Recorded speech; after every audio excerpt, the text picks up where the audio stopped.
news po tayo, kinumpirma ng Ombudsman na iniimbestigahan ito si Presidential son at dating Davao City Vice Mayor Paolo Duterte. Nasa Quezon City ngayon si AC Nichols. AC, pakibigyan mo nga kami ng detalye tungkol dito.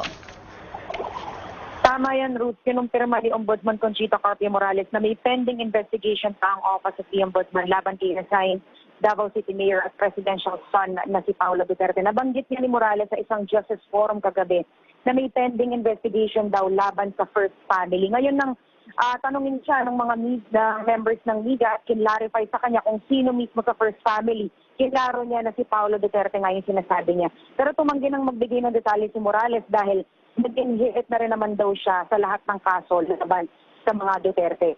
Base naman sa isang listahan na nakuha natin galing sa source, meron pang 5 nakadocket na kaso laban kay Paolo Duterte sa Office of the Ombudsman as of January 12, 2018. Dalawa doon ay criminal cases particular draft, meron ding 2 administrative offenses at may isang kaso na forfeiture o may kinalaman sa ill-gotten wealth. Hindi klaro, kinukumpirma pa natin kung mula January ay meron na bang na-resolve or na-dismiss dyan sa 5 kaso na nakadocket na yan.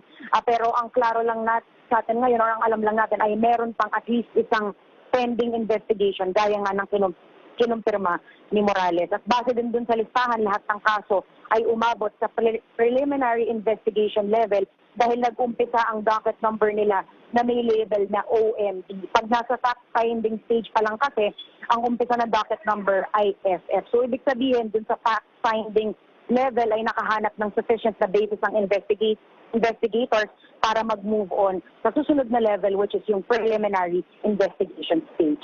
Ruth? AC, pero dun sa binanggit mo na kanina na forfeiture case na possibly involving alleged ill-gotten wealth, may iba pa ba tayong detalye kung ano-ano pa yung mga particular na charges against dito kay dating Vice Mayor Paolo Duterte?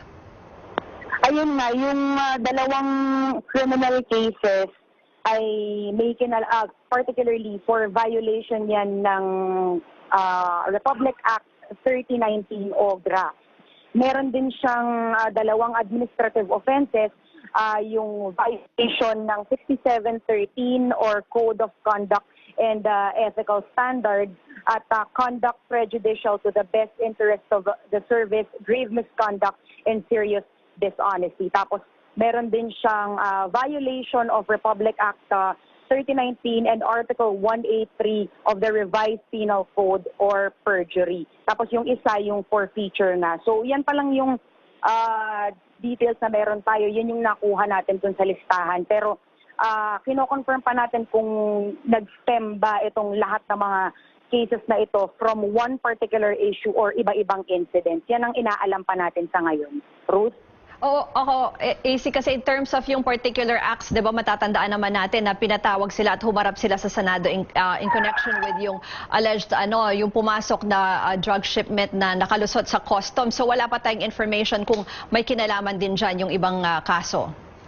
Actually, Ruth, alam na natin na hindi kasama yung sinasabi mong yung 6.2 billion na shabu shipment, hindi kasama yan dyan sa mga nakadocket dahil itong earlier this month lang, May 2, ay kinlear na ng Office of the Ombudsman si Paolo Duterte dyan sa particular case na yan. And alam din natin na hindi nga nag-move on sa preliminary investigation level or preliminary investigation level at least laban kay Paolo Duterte in relation to the shabu shipment. So dahil nga yung mga nakadocket na nakuha nating listahan ay labeled na OMB or nasa preliminary investigation stage na, alam natin based on that na walang kinalaman din sa shabu shipment yung mga nakadocket pa as of January 2018, Rose.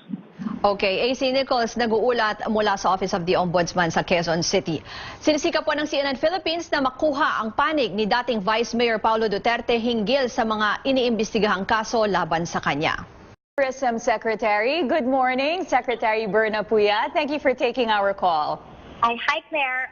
Yeah, I'm still an undersecretary now, not yet a secretary. Well, soon to be secretary. I know. I'm not used to it because I've been undersecretary of the Department of Agriculture for 12 years. For 12 years, I know. So what was your reaction on your appointment? I couldn't believe it because we had a meeting in Malacanang and we were talking about agriculture, which was I was updating him on the rice situation, and then he suddenly asked me. So I was surprised. I couldn't believe it. Yeah, so you had no idea whatsoever? I had no idea because I was there for work, for DA work, for Department of Agriculture work. I had no idea. And how was it relayed to you?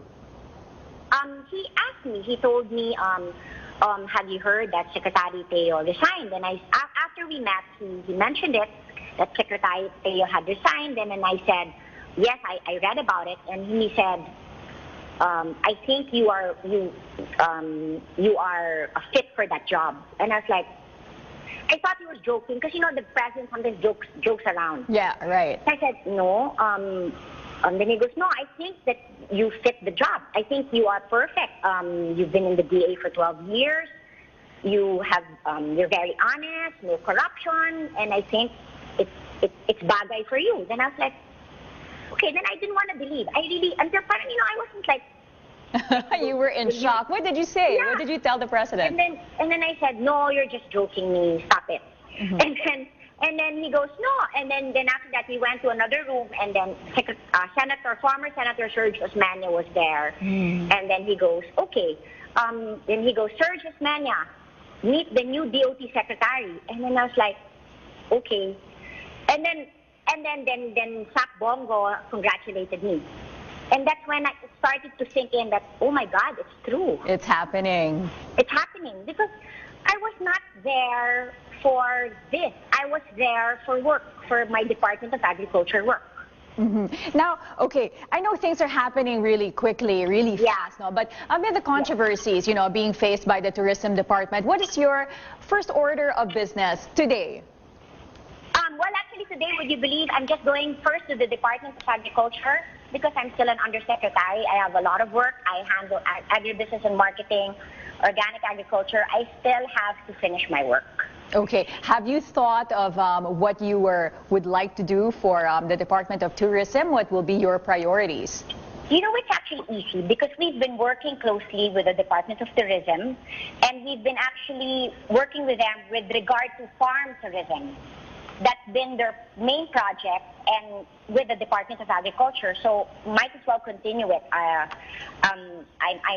was handling the farm tourism, so we might as well continue that. Okay, yes, you mentioned, so you've been working. And also Madrid Fusion. We're on our 4th year. So we've worked with the Department of Tourism for 3 years already with regard to Madrid Fusion.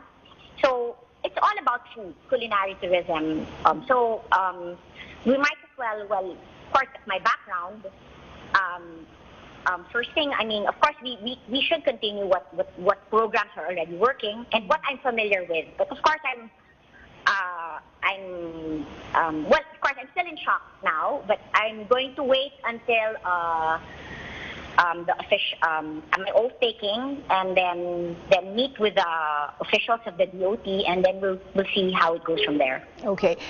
May message po ba sa inyo ang Presidente? How about also your message para sa Pangulo?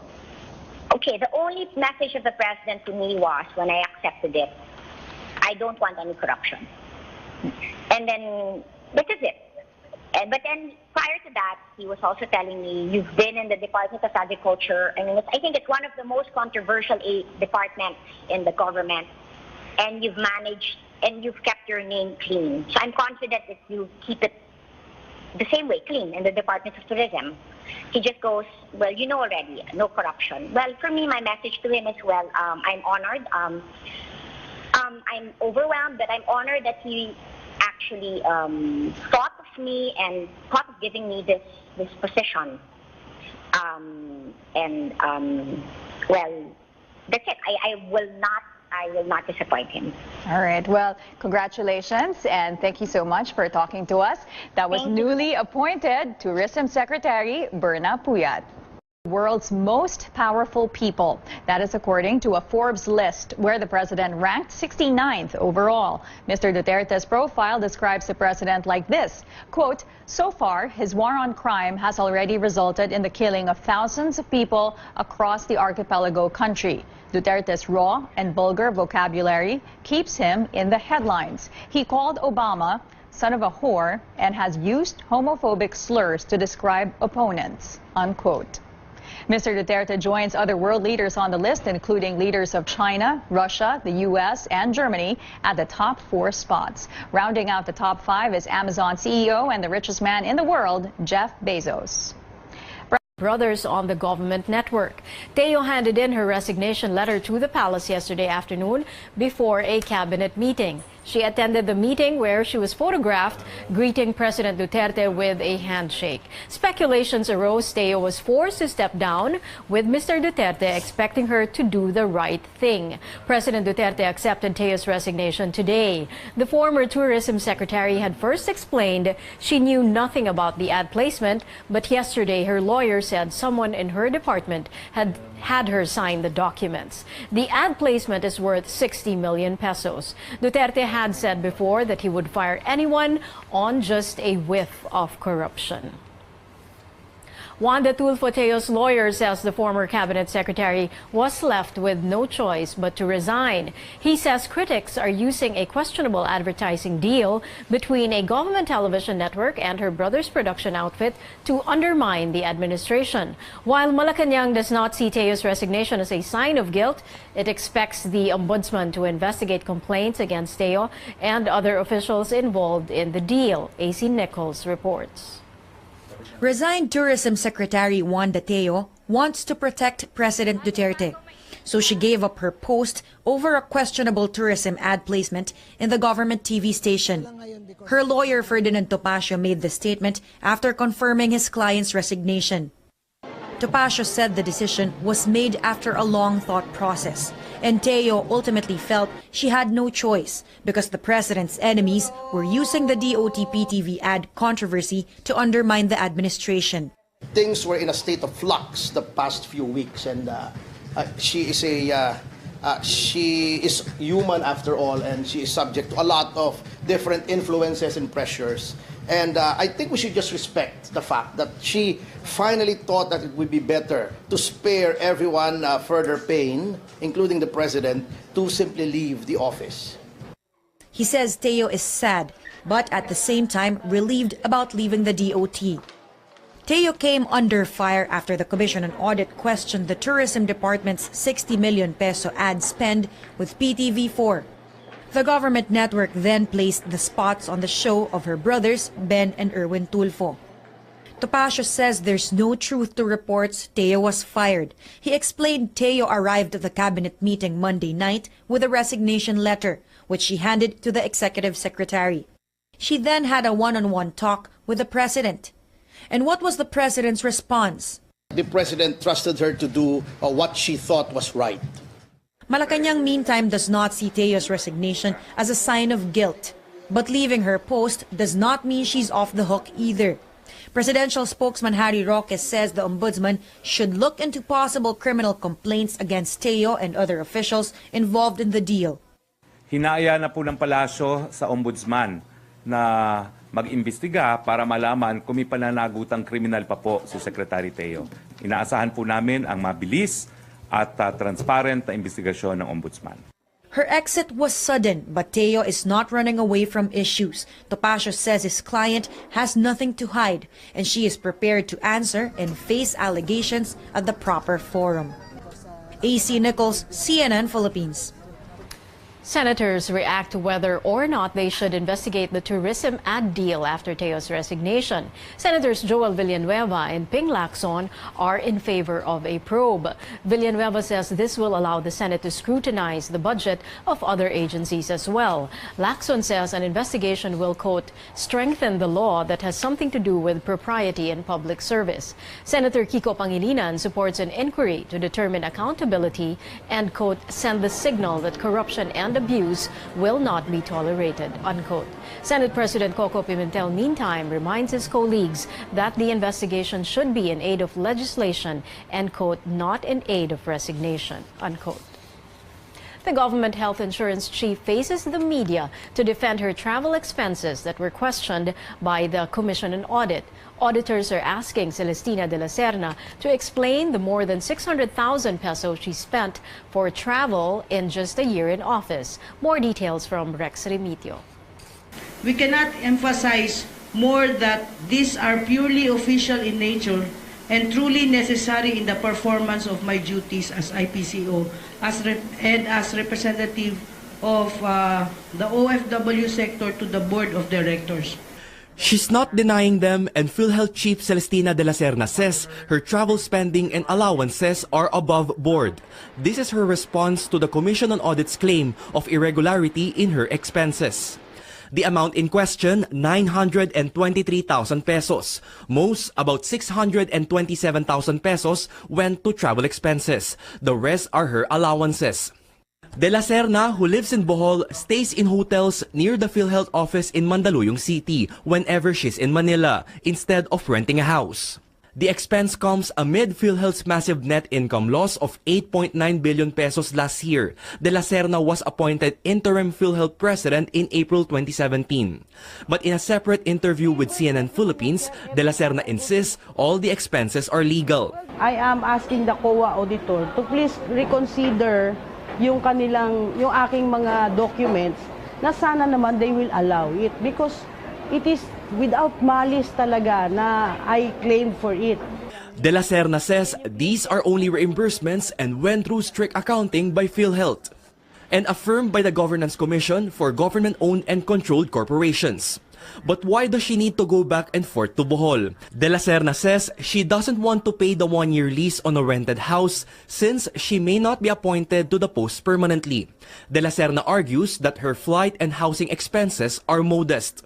Yun yung limit set by the corporation for officers. So I am well within the limit. Economy is the, I don't know if there is a seat in the wings of the airplane na mas mura, but I get the cheapest. She hints she may have stepped on some toes with her reforms in PhilHealth, like the removal of the privileges of some board members, and they're getting back at her. De la Serna is hoping President Rodrigo Duterte would listen to her before deciding on her case. She also has a message for taxpayers. To the public, I assure you that no money of the public is being used anomalously. Rex Remitio, CNN, Philippines. Malacanang says President Rodrigo Duterte's State of the Nation address this year will veer away from traditional speeches. Speaking to CNN Philippines, presidential spokesman Harry Roque says the new format is being finalized. In the president's second SONA last year, Mr. Duterte tackled a wide range of issues from martial law to mining to the reimposition of the death penalty. Roque says the president's SONA in July will focus on what the president wants to relay to the people. We talked about the State of the Nation address and a new format that may be adopted for the State of the Nation address. New format meaning? There's speculating on a new format, which I'd rather not divulge now, no, in case they want it as a surprise of sorts. No? But it's not going to be a traditional State of the Nation address. Conditional, sorry? It's not going to be a traditional State of the Nation. Yes. I see. Well, in the past, there had been, for example, the Lenny Skutnik approach, using human props, video presentations. How are they going to depart from the traditional SONA? I would rather that the Cabinet Secretary or PCO divulge it, but I think they're finalizing plans yet. No? But as far as the speech is concerned, I think this time around, the speechwriters are now giving the president leeway to say what exactly he wants to the Filipino people, and that the reporting on accomplishments may take place in other venues. So the president's SONA will be solely what the president wants to relay to the people. Earlier this evening, President Duterte led the oath-taking of new generals, including AFP Chief General Carlito Galvez. Here now are some of the top stories from around the world.